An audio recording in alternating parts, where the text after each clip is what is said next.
बिस्मिल्लाहिर्रहमानिर्रहीम। अस्सलाम वालेकुम नाज़रीन, इरफान हाशमी लंदन से आपको अपने शो में खुशामदीद कहता हूँ। व्यूअर्स, आपके बहुत सारे हमें मैसेजेस मौसूल हुए हैं। बाज़ लोगों ने कॉल भी की और कहा कि बताया जाए कि पिछले 48 घंटे में हुआ क्या है।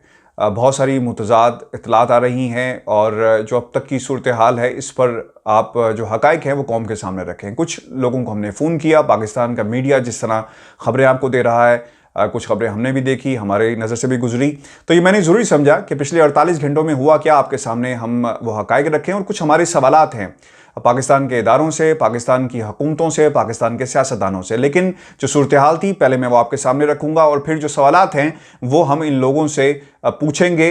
मज़ार-ए-कायद पर नारे लगाए गए लेकिन पाकिस्तान के सियासतदान भी खामोश हैं, सहाफ़ी भी खामोश हैं और इस सिचुएशन को इस्तेमाल किया जा रहा है अपने मफादात के लिए और किसी को खुश करने के लिए।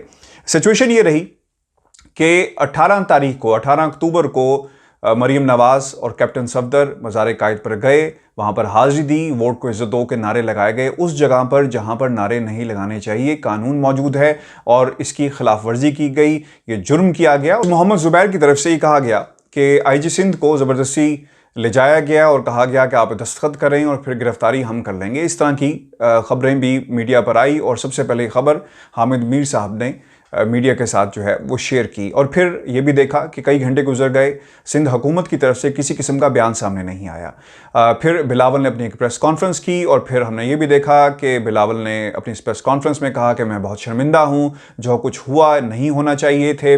फिर उन्होंने ये भी कहा कि गिलगित मैं जा रहा हूँ, वहाँ से कोशिश करूँगा कोयटा जाऊँ और अगर ना जा सका तो मैं फिर खिताब नहीं करूँगा। फिर उसके बाद वीडियो लिंक के ज़रिए खिताब करूँगा, डायरेक्ट इस जलसे में शरीक नहीं होऊंगा। फिर मुराद अली साहब प्रेस कॉन्फ्रेंस में सहाफ़ियों के जवाब दिए बगैर चले गए, कहा कि इंक्वायरी कमेटी बना दी जाएगी और फिर उसमें अपनी गुजारिशात और जो इंक्वायरी होगी कौम के सामने रखी जाएगी। बिलावल भुट्टो ने यह भी कहा कि मैं बहुत शर्मिंदा हूँ और यकीनन किसी को मुंह दिखाने के काबिल नहीं रहा, जो कुछ हुआ वो ठीक नहीं था। फिर हमने ये भी देखा कि पुलिस की तरफ से ये खबरें आना शुरू हुई, कुछ सोर्सेस ने कोट किया कि इस्तीफ़े हो जाएंगे, इस्तीफ़े देने की तैयारी कर ली गई है वगैरह वगैरह, लेकिन बाद में उसकी भी क्लैरिफिकेशन आ गई कि इस्तीफ़े नहीं थे, छुट्टी पर जाने की बात हुई और वो दरख्वास्त भी मीडिया पे बड़ी तेज़ी के साथ सर्कुलेट कर रही है। तो हक़ाइक़ बहुत क्लियर हैं, इस पर तबसरा करना या क्या कुछ हुआ ज़रूरी नहीं है, लेकिन इम्पॉर्टेंट चीज़ क्या है, जो सवालात हमने तैयार किए हैं उन पर जाने से पहले मैं आपको बताऊं।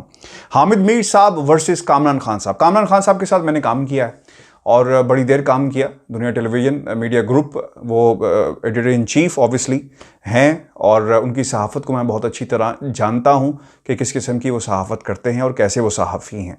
इनकी लड़ाई हम देख लेते हैं कि दो सहाफ़ी आपस में लड़ रहे हैं और मुकालमा क्या हो रहा है। वो कहते हैं, हामिद मीर साहब कहते हैं कि हाँ जी, कुछ कहेंगे आप या नहीं। आपके नाकाबिले तरदीद ज़राए ने कल मुझे भी फ़ोन किया था और वही कहा जो आपने बगैर तस्दीक किए लिख मारा। मैंने भी इनको जो जवाब दिया था वो ज़रा उन्हीं से पूछ लीजिएगा और आइंदा अपने इन ज़राए के कहने पर मेरी खबर की तरदीद मत कीजिएगा।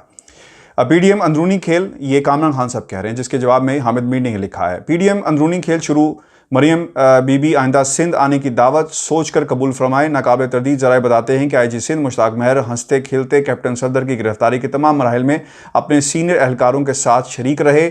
अगवा वगैरह की कहानी मरियम बीबी की तसल्ली के लिए है, ये कहा गया हामिद मीर की तरफ से।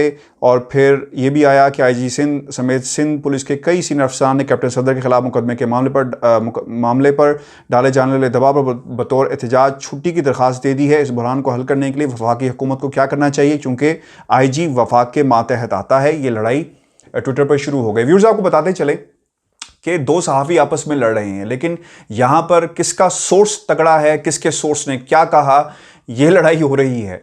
किसी ने ये एक लम्हे के लिए भी नहीं सोचा कि वो जगह जहाँ पर कायद-ए-आज़म अब्दी नींद सो रहे हैं उसका एहतराम क्या है। सियासतदान अपनी सियासत को बचा रहे हैं, PDM की सियासत को बचा रहे हैं। मुराद सही साहब इसलिए कुछ नहीं बोल रहे कि शायद कहीं PDM के इत्तेहाद को नुकसान ना पहुँचे, और ज़रदारी साहब हमेशा की तरह खामोश हैं। और एक और इम्पॉर्टेंट बयान लंदन से भी जारी हुआ और यहाँ पर बैठी हुई शख्सियत ने कहा, नवाज शरीफ ने, कि हम तो हमेशा से कहते हैं कि रियासत के ऊपर एक रियासत मौजूद है। व्यूअर्स, मेरे कुछ सवालात हैं कायद के इस पाकिस्तान में सियासत करने वालों से और सहाफ़ियों से और इदारों से और तमाम जो मुलाजमीन हैं, जो हुकूमत के मुलाजमीन हैं, जो अवाम के मुलाजमीन हैं, उनसे कि कायद-ए-आज़म का मज़ार पर नारे लगाए गए। पाकिस्तान के वो सहाफ़ी जो कैप्टन सफदर की गिरफ़्तारी की आड़ में फ़ौज से अपना बुग़्ज़ निकाल रहे हैं, उन्हें कायद के मज़ार की हुर्मत की क्यों परवाह नहीं। सलीम साफ़ी साहब, आपने सिंध की रवायात तो बिलावल को याद दिलाई, मगर कायद के मज़ार की रवायात को क्या हुआ? हामिद मीर साहब, आपने मोहम्मद ज़ुबैर की गुफ्तगू तो पूरे जग को सुनाई, मगर कायद के मज़ार पर जो कुछ हुआ आप क्यों खामोश हैं? आपका ट्विटर अकाउंट क्यों खामोश है? पाकिस्तान के मीडिया ने माजी की तहरीक की वीडियोस, पाकिस्तान तहरीक इंसाफ की वीडियोस दिखाई और सवाल किया कि माजी में इससे भी उसने भी ऐसा किया। मेरे हिसाब से शर्म आनी चाहिए ऐसे जहनों को। अगर माजी में भी ऐसा हुआ तो कानून क्यों हरकत में नहीं आया और क्या मसलहत थी? एक इदारे के हाथों दूसरे इदारे को निशाना बनाने जाने की बात हो रही है, मगर कायद के मज़ार पर नारा लगाने वालों के खिलाफ कोई इकदाम क्यों नहीं हुआ? और इसके हक में जो इकदाम किया गया, इसके हक में बात क्यों नहीं की जा रही? सिंध हुकूमत की इज्जत है, सिंध पुलिस की इज्जत है, सियासतदानों की इज्जत है, मगर हुर्मत मज़ार कुछ नहीं। आईजी साहब, अगर आपको वाकई अगवा किया गया था तो आप खामोश क्यों रहे? आप छुट्टी पर जाना क्यों बेहतर महसूस करते हैं? हालात को क्यों कोसते हैं? अगर ज़्यादा भी ख्याल था, ज़रा सा भी ख्याल था, तो आपको अपनी कुर्सी से इस्तीफ़ा दे देना चाहिए था जब ये सब कुछ हो रहा था, और अगर आपको जबरन आपसे ये सब कुछ करवाया गया। और मुराद अली शाह साहब, हौसला करें, सियासत नहीं। और आपको बतौर वज़ीर आला खुद इस वाक़े का नोटिस लेना चाहिए था। आप खामोश क्यों रहे? खामोशी आपकी इसलिए थी कि आपकी जमात का इत्तेहाद कहीं टूट ना जाए। आपने कायद के मज़ार की बेहुरमती का नोटिस लेने की बजाय खामोश रहना पसंद किया। सियासतदान कहते हैं कि चादर और चार दीवारी का तकद्दुस पमाल हुआ, मगर मज़ार कायद पर जो कुछ हुआ, क्या वो वोट को इज्जत दो की सियासत नहीं थी तो और क्या था? सिंध पुलिस कहती है कि हमारा मोराल डाउन हुआ, लिहाजा काम नहीं कर सकते, घर जाना है। पुलिस का मोराल उस वक्त कहां था व्यूअर्स, जब ये नारे लगा रहे थे और नारे लग रहे थे जिस मुल्क में हम आज़ाद सांस ले रहे हैं? कायद-ए-आज़म ने इसलिए नहीं बनाया था कि एक शख्स पर एफआईआर दर्ज न की जाए जिसने मज़ार पर बाजार की सियासत की। लंदन से रियासत के ऊपर रियासत का बयान तो चलता है, मगर एक बयान भी मज़ार पर बाजार की सियासत का दुख नहीं किया जाता। किसी एक बयान में भी ऐसा क्यों है? व्यूअर्स, ये हमारे सवालात हैं। यकीनन पाकिस्तान की आवाम भी सवालात कर रही है और अब आर्मी चीफ की तरफ से नोटिस लिया गया है और दूध का दूध पानी का पानी हो जाएगा कि किसके कहने पर ये सब कुछ किया गया। आपको बताते चले कि अब पाकिस्तान पीपल्स पार्टी, जो सूरत हाल सिंध में हुई, जो वाकया, कुछ सियासतदानों ने इसे सियासत का रंग दिया इस पूरे वाकये को, जब मज़ार के ऊपर उसकी बेहुरमती की गई, नारे लगाए गए। अब हमें पता चला कि सियासतदान अपनी कुर्सी को बचाने के लिए क्या कुछ कर सकते हैं।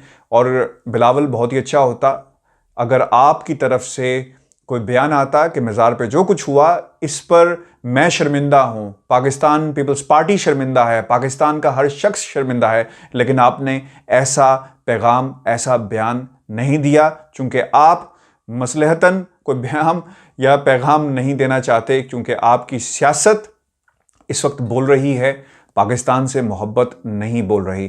फिर से हमारी आज की वीडियो थी। अपने कमेंट्स ज़रूर भेजिएगा और इस वीडियो को ज़्यादा से ज़्यादा शेयर करें ताकि ये सवालात लोगों तक पहुँचें, और इनका जवाब आना बहुत ही ज़रूरी है कि हमारे सियासतदान, हमारे सहाफ़ी अपने सोर्सेज, अपना बुग़्ज़ निकालने के लिए किस तरह सहाफ़त करते हैं और सियासतदान किस तरह की सियासत करते हैं। मुझे लंदन से इजाज़त दीजिए। अपना बहुत सारा ख्याल रखिएगा। अल्लाह ने कहबान।